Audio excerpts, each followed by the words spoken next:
उस मैसेज को पढ़ने के बाद भर बरसात में भी उसका चेहरा सूरज की तरह खिल उठा था। लकी ने इस मैसेज को पढ़कर खत्म किया ही था कि उसके फोन पर बारिश की बूंदें जमा होने लगी थीं। लकी ने थोड़ी देर की खुशी मनाने के बाद याद किया कि वो सच में गरीब नहीं था। असल में उसके परिवार ने उसे एक परीक्षा में डाल रखा था जिसका नाम था गरीबी अभ्यास परीक्षा। इस परीक्षा के तहत लकी को अग्रवाल खानदान में उसके नाम की जमीन और जायदाद पर तभी हक मिलने वाला था जब वो इस परीक्षा को पास कर लेता।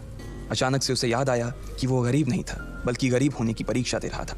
हालांकि परीक्षा देते देते उसे 8 बरस हो चुके थे, इसलिए उसे एहसास होने लगा था कि वो कभी परीक्षा को पास ही नहीं कर पाएगा और हमेशा हमेशा के लिए गरीब ही रह जाएगा।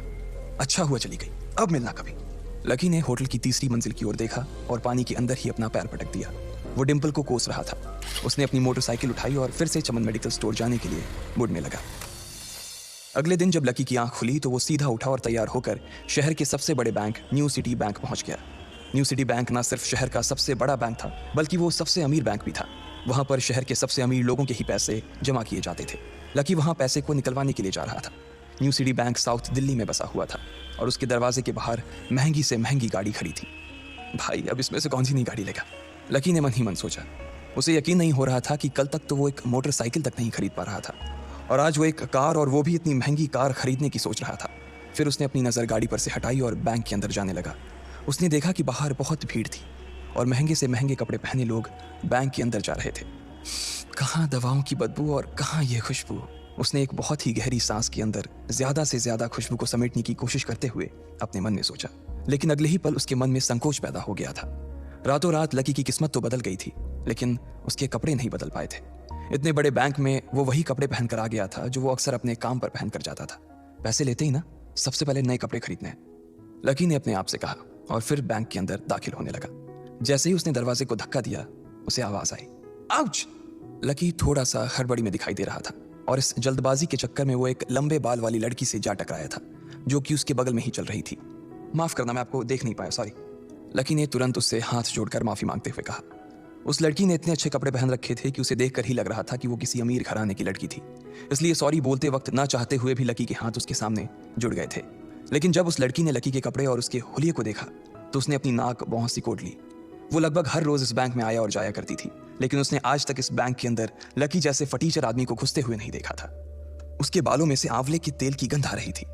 उसने गुस्से भरी नजरों से लकी की ओर देखा और बोली, क्यों नहीं देख पाए? मैं क्या ट्रांसपेरेंट हूं? तुम्हें इतनी बड़ी लड़की दिखाई नहीं देती? इससे पहले कि बात आगे बढ़ती, उस लड़की ने देखा कि इस बैंक की मैनेजर यास्मीन पटेल उन दोनों की ओर बढ़ी चली आ रही है। उसने भी लकी को देखकर वैसी ही शक्ल बनाई थी जैसी शक्ल उस लंबी लड़की ने बनाई थी। I am so sorry miss, आपको कहीं लगी तो नहीं? यास्मीन ने उस लड़की से पूछा और फिर घिन्न भरी नजरों से लकी की ओर देखने लगी। लकी तमतमाती आंखों से उन दोनों को देखा जा रहा था। वो जानता था कि उसने इतनी जोर से भी दरवाजा नहीं खोला कि उसे चोट लग जाए, लेकिन असल में उसे यह मालूम नहीं था कि वो लोग उसे नहीं बल्कि उसके कपड़े को देख रहे थे। यास्मीन ने लकी को ऊपर से नीचे तक देखा और ना जाने उसके मन में क्यों शक पैदा हो गया। क्या आप मुझे बता सकते हैं कि आप यहाँ पर किस काम से आए हैं? यास्मीन ने बड़ी मुश्किल से अपने चेहरे पर एक मुस्कान लाते हुए कहा। वो उसका हुलिया देखकर ही समझ गई थी कि वो यहाँ का कस्टमर तो नहीं था। लकी ने अपने आप को संभाला और कहा, हाँ वो मैं अपना पैसा निकलवाने के लिए आया था। पैसे निकलवाने के लिए आए हो? यास्मीन ने लकी की बात को ही दोहराते हुए कहा। वैसे तो वो लकी की बात पर जोर से हंसना चाहती थी, लेकिन उसने अपने आप को थोड़ा सा काबू में कर लिया था। लकी की बात सुनकर उसे लग रहा था कि वो कोई पागल था जो यहाँ जबरदस्ती घुसा चला आ रहा था। हाँ तो क्या आपके पास कार्ड है? यास्मीन ने उससे आगे पूछा। न्यू सिटी बैंक का कार्ड हासिल करना एक बहुत ही मुश्किल भरा काम था। अगर किसी को भी उस बैंक का कार्ड लेना था तो सबसे पहले उस आदमी को अपने खाते में कम से कम 5 लाख रुपए जमा करवा कर रखने पड़ते थे, तब जाकर उसे कहीं कार्ड मिलता था। लेकिन लकी तो पहली बार ही यहाँ आ रहा था, इसलिए उसके पास कार्ड होने की कोई संभावना ही नहीं थी। लकी जब यास्मीन के सवाल का जवाब नहीं दे पाया तो यास्मीन ने फिर उससे पूछा, मैं पूछ रही हूँ कि आपके पास कार्ड है? वो समझ गई थी कि लकी पागल ही था जो कहीं से भागकर सीधा उनके बैंक में आ गया था। कार्ड नहीं मेरे पास। लकी ने उसके सवाल का जवाब दिया और वो फिर इधर उधर देखने लगा। जैसे ही उस लंबे बालों वाली लड़की ने लकी का जवाब सुना तो वो खिलखिलाकर हंस पड़ी। यास्मीन को तो सिर्फ लग रहा था कि वो पागल है, लेकिन वो लड़की तो अपने मन में मान चुकी थी कि यह लड़का कोई पागल ही है जो कहीं झोपड़ पट्टी से यहाँ आ गया है। इससे पहले कि आगे कोई कुछ कह पाता, उस लंबे बालों वाली लड़की के पिता वहां आ गए और बोले, चलो बेटी। उनके हाथों में कुछ कागजात थे। लकी ने देखा कि उन्होंने महंगा सा सूट पहन रखा था। उस लड़की ने यास्मीन के दोनों हाथों को पकड़ा और बोली, यास्मीन देखो, अगर इस तरह के सड़क छाप लोग तुम्हारे बैंक में ऐसे ही घुसते चले आए ना और बाकी कस्टमर्स को परेशान करने लगे तो तुम्हारे बैंक की इमेज और उसके शेयर्स दोनों को काफी नुकसान होगा। एक मैनेजर होने के नाते तुम्हें इन सब चीजों का ध्यान रखना चाहिए। मुझे उम्मीद है कि आगे मेरे साथ ऐसा कुछ नहीं होगा। उस लड़की ने कहा और अपने पिता के साथ बैंक के बाहर चली गई। अपना ध्यान रखना कोयल मैडम। मैनेजर ने उसकी गाड़ी तक छोड़ने के लिए आते हुए कहा, आज तो वो बाल बाल बच गई थी। कोयल और उसके पिता इस बैंक के सबसे पुराने और सबसे वफादार कस्टमर्स थे।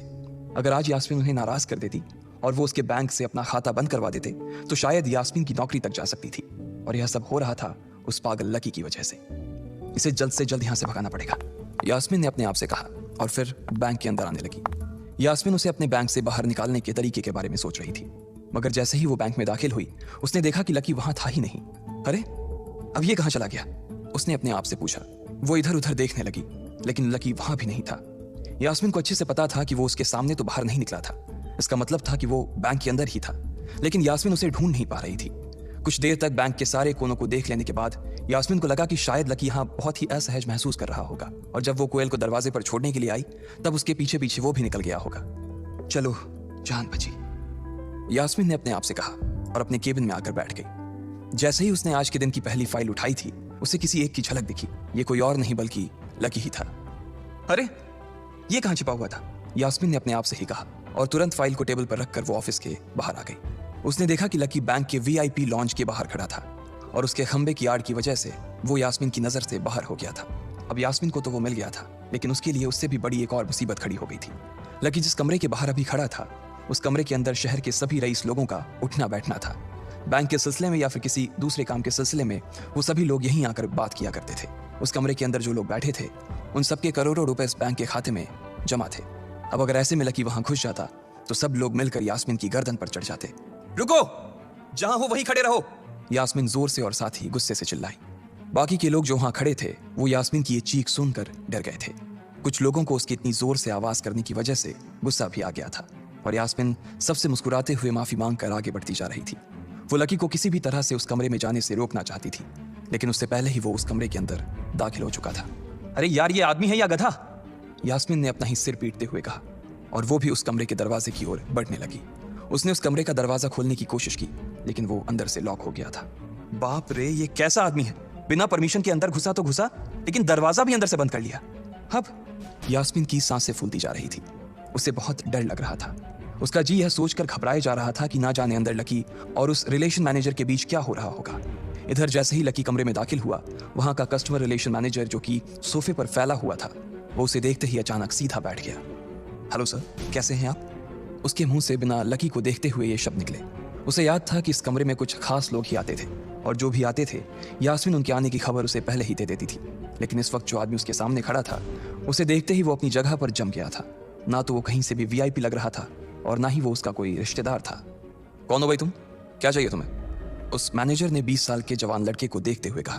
मैं यहाँ अपना पैसा लेने आया हूँ, लकी ने सीधे मुद्दे की बात को मैनेजर के सामने रखते हुए कहा। तुम्हारे पास हमारा सुप्रीम कार्ड है? मैनेजर ने उससे ऊपर से नीचे तक देखा और पूछा। नहीं नहीं, मेरे पास कोई कार्ड नहीं है, लकी ने कहा। तो फिर हम तुम्हें कोई पैसा नहीं दे सकते, चलो अभी दरवाजा खोलो और सीधा बाहर निकलो, मैनेजर ने कहा और सोफे पर से उठ गया। नहीं, मैं अपना पैसा लिए बिना नहीं जाऊंगा यहाँ से, लकी भी जिद पर अड़ गया। अरे बोला ना, बिना कार्ड वाले को पैसा नहीं मिलता है, और वो भी पैसा होगा तब तो मिलेगा ना, मैनेजर ने उसके करीब आते हुए कहा। अरे पैसा है तभी तो निकालने आया हूं सर, लकी ने कहा। देख, फालतू की बहस मत कर सुबह सुबह, वरना मैं सिक्योरिटी को बुला लूंगा तो वो लोग मार मार कर बाहर निकालेंगे तुझे। लकी यह सुनकर घबरा